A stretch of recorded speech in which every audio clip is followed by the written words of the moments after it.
शीता sir, आप तो इस समय ग्रामीण क्षेत्र में हैं और आप तो बिल्कुल जनता से संपर्क में लगातार रहते हैं। पिछले दिनों करीब 2-3 महीने पहले जब अखिलेश यादव उन्नाव गए थे, तब भी वो गए थे, गंगा के तट पे गए थे, निषाद समुदाय के नेता की एक प्रतिमा का अनावरण किया था। मकसद वही था कि जब गंगा में लाशों का ज़िक्र हुआ था कोरोना काल में, जो सबसे ज़्यादा वर्ग प्रभावित रहा था, वो निषाद मछुआरा वर्ग था, वो प्रभावित रहा था। क्योंकि लगातार गंगा की नदी की हालत खराब हो रही थी, उनको डेड बॉडी के उनको तांते लगे हुए थे। आज अखिलेश यादव ने बुंदेलखंड का वो इलाका चुना है जो कहीं न कहीं पिछड़ी जाति के बड़े समूह को नेतृत्व करता है, जैसे शंभूनाथ सर ने कहा। क्या लगता है आपको आज की जो भीड़ उमड़ी है उससे अखिलेश यादव और नाहिद जी सहित पूरी पार्टी तो गदगद है, लेकिन क्या ये भीड़ अखिलेश यादव को विजय तक पहुँचा पाएगी? क्या-क्या रोड़े आएँगे? और क्या ये उत्तर प्रदेश में एक संकेत देगा आज का पहला दिन कि अखिलेश यादव मजबूती से लड़ रहे हैं चुनाव? देखिए, सबसे पहले तो अभी पिछले 4 या 5 महीनों में जो सर्वेक्षण आए हैं, कुछ एजेंसीज़ ने इस बीच 2 बार किए हैं और कुछ ने 1 बार किए। उन सब में एक बात सभी ने स्वीकार की है कि उत्तर प्रदेश में जो भी चुनावी लड़ाई होने वाली है 2022 में, वो अखिलेश यादव और योगी जी में आमने-सामने है। बाकी जो भी पार्टियां हैं, चाहे बहुजन समाज पार्टी हो, कांग्रेस हो और बहुत छोटे-छोटे से बहुत से दल, गठबंधन वगैरह हैं, इन सब का अस्तित्व लगभग नगण्य है। हमने इसके पहले जो चुनाव देखे हैं अभी हाल में ही, जैसे बंगाल में हुआ या बिहार में हुआ, वहाँ भी हमने ये पाया कि अब धीरे-धीरे चुनाव में ये होता जा रहा है कि आमने-सामने एक एक पक्ष तो हमेशा बीजेपी है, किसी भी रूप में है, और दूसरा पक्ष उसके सामने कोई एक बनता है। तो जो बाकी मतदाता हैं, वो सारे के सारे ध्रुवीकृत हो जाते हैं और बाकी लोगों को अब वोट खराब नहीं करते, जैसे आप यूँ कह सकते हैं। ऐसा देखा गया। बहुत थोड़ा-सा हिस्सा बिहार में हुआ था, उसको लेके बहुत आलोचना-समालोचना हुई। संभवतः बंगाल में उसका लोगों ने, जो भी लोग बीजेपी के विरुद्ध थे, उन्होंने उसकी भरपाई की। उत्तर प्रदेश में भी ऐसा अब साफ-साफ लग रहा है। वो लखीमपुर वगैरह के तात्कालिक इश्यूज़ हैं, इनमें थोड़ी बहुत गर्मी पैदा होती है, फिर वो ठंडी भी हो जाएगी, कोई दूसरी चीज़ें आ जाएँगी। लेकिन जो आमने-सामने की लड़ाई है, वो उत्तर प्रदेश में सारे सर्वेक्षणों में साफ-साफ आ रही है कि भारतीय जनता पार्टी और अखिलेश के बीच है, योगी जी और अखिलेश के बीच है, अगर 2 प्रतीक के तौर पर।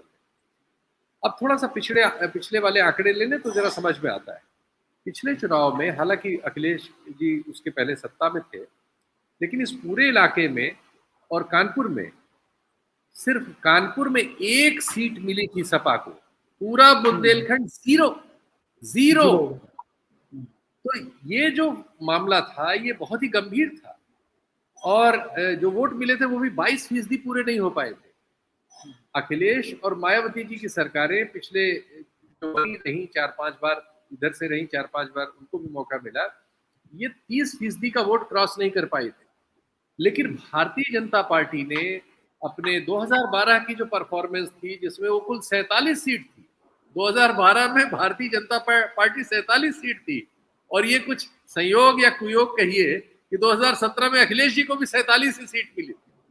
और भारतीय जनता पार्टी ने जो छलांग लगाई थी, उसको देखना बहुत जरूरी है। 2017 का चुनाव अब मतलब अविस्मरणीय है कि 25% वोट बढ़ाया था उन्होंने, 25%। यानी जितना वोट अखिलेश जी को मिला भी नहीं था, मायावती जी को तो 20 से भी कम मिला, उतने से 3% ज्यादा वोट का उन्होंने अपने पक्ष में अपने पिछले चुनाव से वृद्धि की थी, और इसकी वजह से 312 सीट उनके पास थी। अभी जो नए सर्वेक्षण है सारे के सारे, वो एक बात और बताते हैं कि लगातार सर्वेक्षण दर सर्वेक्षण पिछले आंकड़ों से नए आंकड़े अखिलेश के पक्ष में बढ़ रहे हैं, भारतीय जनता पार्टी के पक्ष में कम हो रहे हैं। हालांकि अभी फिगर में 60, 70, 80 सीटों का भी फर्क है कहीं कहीं, लेकिन जो वृद्धि दिखा रहे हैं सभी, वो अखिलेश की सामर्थ्य में दिखा रहे हैं और भारतीय जनता पार्टी की सामर्थ्य में छीज रहा है मामला। तो ये मुझे लग रहा है कि एक लगभग बिहार जैसा चुनाव होने जा रहा है, या वहां तक पहुंच चुका है, जहां कुल 12,000 मतों के अंतर से इस समय एनडीए की सरकार है, और ये 12,000 अगर उधर होते तो शायद वो दूसरी सरकार होती। तो चीजें बहुत करीब हो गई हैं और बहुत सामने आमने हो गई हैं। अब लखीमपुर खीरी वगैरह में जो प्रियंका गांधी ने किया, वो सारे लोग जो उत्तर प्रदेश में अपनी भूमिका तलाशने की कोशिश कर रहे हैं, जैसे आम आदमी पार्टी है, बहुत सक्रिय रही है, आपके चैनल पर उसके बहुत से कार्यक्रम आते रहते हैं। पिछले 10-11 महीनों में उनके एक नेता संजय सिंह जो राज्यसभा सदस्य है, आज भी उनकी मैं कहीं वीडियो देख रहा था, तो सक्रियता बहुत है। लेकिन अभी मतदाता का मूड जो है डाइवर्ट नहीं हो रहा है। प्रियंका गांधी ने आके हलचल पैदा की है, हस्तक्षेप, आपने बिल्कुल सही आलोचना की थी कि अखिलेश का हस्तक्षेप उस तरह से नहीं था, या यूं कह सकते हैं कि वो क्योंकि सचमुच में एक बड़ी तैयारी कर रहे हैं, जैसा रंजीव जी ने कहा, कुछ उसके संकेत मेरे पास भी है। उनकी कई सामुदायिक यात्राएं इस बीच निकली हैं। उनके अध्यक्ष जी, जिनके नाम में उन्होंने हाल में ही पटेल शब्द जोड़ा है, वरना हम लोग उन्हें, मेरे जमाने में वो पहली बार एमएलए बने थे, तो वो सिर्फ उत्तम थे। वो उनका एक भतीजा मुझे जानता भी है, तो मुझे अच्छा लगा कि उसमें आगे पटेल जुड़ गया और पटेल यात्राएं हो रही हैं। तो ये सब हो रहा है। कुछ उन्होंने ये जो दलितों में एक पासी समुदाय है, शायद उसकी भी कोई यात्रा निकाली है, तो भी किया है। दूसरे उत्तर प्रदेश बिहार और नॉर्थ में बहुत जगह ये फैक्टर रही है कि 19-20% उत्तर प्रदेश में माइनॉरिटी का वोट है। वो इस समय चूंकि इस सरकार से सबसे ज्यादा उत्पीड़ित वर्ग है, और उसके सामने एक चुनौती रहती है कि वो किसी न किसी तरह से इस सरकार को बदलने में अपना योगदान करे। तो वो बंगाल में या बिहार में हमने ये देखा है कि वो सबकी सभाओं में जाएंगे, सबको सुनेंगे, बहुत सारे लोगों को नजर आएगा कि हमारे साथ है, उनके साथ है, लेकिन फिर वो बड़ा रणनीतिक तौर पर अपना फैसला करते हैं। ऐसी उनकी परिस्थिति है, इसलिए हम उनको क्या कह सकते हैं। तो ये सब कुल मिला के उत्तर प्रदेश का सीन अखिलेश बनाम बीजेपी बना हुआ है, ये और घना होता जा रहा है। और मुझे नहीं लगता कि ये जो लखीमपुर वगैरह की जो घटनाएं हुई हैं, इनसे कोई बुनियादी फेरबदल हो जाएगा।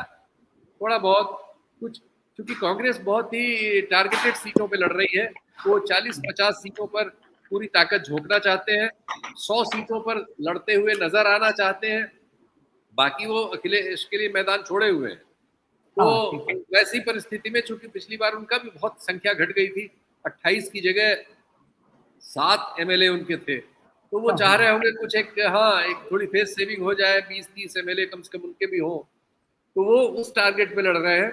आम आदमी पार्टी ने बहुत हल्ला गुल्ला किया, लेकिन सीट्स मुझे अभी बहुत नहीं नजर आ रही है, सर्वेक्षणों में भी यही है। तो फिलहाल तो इतना ही। तो अखिलेश ने अब यात्रा शुरू कर दी है, और यात्रा में बुंदेलखंड में अगर उनको भीड़ मिल रही है जहां उनको कोई सीट नहीं मिली थी, तो ये शुभ संकेत है। बिल्कुल ठीक, बिल्कुल। सर, जो ये जो पिता ने आशीर्वाद दिया है बेटे के सिर पे हाथ रखकर, आपको क्या लगता है इसका कितना फायदा होगा? जिस तरह नेताजी ने वीडियो एक वायरल हुआ था कि अखिलेश जी पैर छू रहे हैं, नेताजी आशीर्वाद दे रहे हैं, इसका कितना फायदा मिलेगा अखिलेश यादव को? इसका फायदा उसी क्षेत्र में मिलेगा जिसकी चर्चा अभी शुक्ला जी कर रहे थे, यानी जो नुकसान चाचा जी कर सकते हैं, उस क्षेत्र में इस आशीर्वाद के फल से नुकसान की ताकत कमजोर हो जाएगी बहुत बड़े हद तक। और उसी आशीर्वाद का फल है कि जब ये सिंहासन की लड़ाई परिवार में चल रही थी, तो वो आशीर्वाद जिसकी तरफ था उसकी तरफ जनता ने महसूस कर लिया था, और जनता उस तरफ शामिल हो गई, और उसके नतीजे उस तरफ हैं। लेकिन ये जो चुनाव हो रहा है 2022 वाला, ये चुनाव उत्तर प्रदेश का चुनाव साथ ही साथ उत्तराखंड और पंजाब तक के चुनाव को सीधे सीधे प्रभावित कर रहा है। प्रियंका गांधी की हलचल से उनके दल को उत्तराखंड और पंजाब में तत्कालिक फायदा हो गया है, और उन्हीं सर्वेक्षणों में जो आखिर के दिनों में हुए हैं, अब वो ये मान रहे हैं, और जो बहुत सारे आजकल ट्विटर पे एकदम फ्रेश सर्वेक्षण हो जाते हैं 15-20 हजार लोगों में, उन सब में एकाएक कांग्रेस की स्थिति सुधर गई। और इसका फायदा उत्तर प्रदेश में क्या मिलेगा वो हम लोग देखेंगे, लेकिन ये बिल्कुल समझ में आ रहा है कि पंजाब और उत्तरांचल में, उत्तराखंड में कांग्रेस पार्टी को उसका फायदा मिलने जा रहा है। इससे भी आप देख सकते हैं यशपाल आर्या ने बेटे समेत छोड़ के तत्काल ज्वाइन कर लिया। ये लोग मौसम विशेषज्ञ हैं देश के, जो 4-5 मतलब केंद्र में जो थे अब नहीं रहे, मरहूम रामविलास जी, लेकिन राज्यों में भी अब हर जगह मौसम विशेषज्ञ उपलब्ध हैं। वो मतलब उत्तराखंड के लिए वो सबसे बड़े मौसम विशेषज्ञ हैं यशपाल जी, और उन्होंने मौसम पकड़ लिया है। तो ये ये आप देख ही सकते हैं कि जो हो रहा है। तो कुल मिला के प्रियंका जी की जो लड़ाई है, एक्चुअली तो वो लोग 24 की तैयारी कर रहे हैं, बिल्कुल ठीक है। और उन्होंने हेड ऑन आरएसएस को सामने ले रखा है। उससे पूरे देश में एक आप कह सकते हैं जो लेफ्ट लिबरल तबका है, एकेडमिक्स में, जर्नलिज्म में और सोशल स्फेयर में, उसका एक समर्थन उनको मिल रहा है। उसमें से बहुत सारे लोगों ने सीपीआई वगैरह छोड़ के वो कन्हैया कुमार वगैरह ने ज्वाइन भी किया कांग्रेस को। दूसरे क्या हो रहा है कि देश भर में जो माइनॉरिटी है 15%, 14.5-15% मुस्लिम माइनॉरिटी है, 3% सिख है, और लोग भी जो है, तो ये करीब 20% के आसपास जो माइनॉरिटी है, उसमें कांग्रेस के लिए एक बड़ा मतलब जिसे कहा जाए सिंपैथेटिक वातावरण पैदा हो गया है। और इन भाई बहन के लिए लखीमपुर ने इस चीज को बहुत ही बड़ा आकार दिया है। तो 24 में जो भी लड़ाई होगी उसके लिए भी तो आप देख रहे हैं कि केजरीवाल से लेकर ममता बनर्जी तक सब दावे ठोक रहे हैं। हाँ। शरद पवार जी का किसी को पता नहीं कि अंदर से क्या कर रहे हैं, थोड़ा बहुत वानखेड़े जी लीक करते हैं कभी कभी, फिर बताते नहीं हम लोगों को। हाँ हाँ, तो बिल्कुल ठीक है। तो जो प्रतिद्वंदी है उनकी भी एक लड़ाई चाचा भतीजे टाइप चल रही है, उसमें उनको ये भाई बहन को आगे जाना है। तो वो लखीमपुर जैसी कांड में इस तरह की भूमिका से उस लड़ाई में, क्योंकि वो लड़ाई लड़ने के लिए केजरीवाल और ममता बनर्जी उपलब्ध नहीं है, कुछ कितना भी चाह लें, और ये दोनों भाई बहन उपलब्ध हैं, तो वो देश में इस लड़ाई में अपने को आगे करते जा रहे हैं।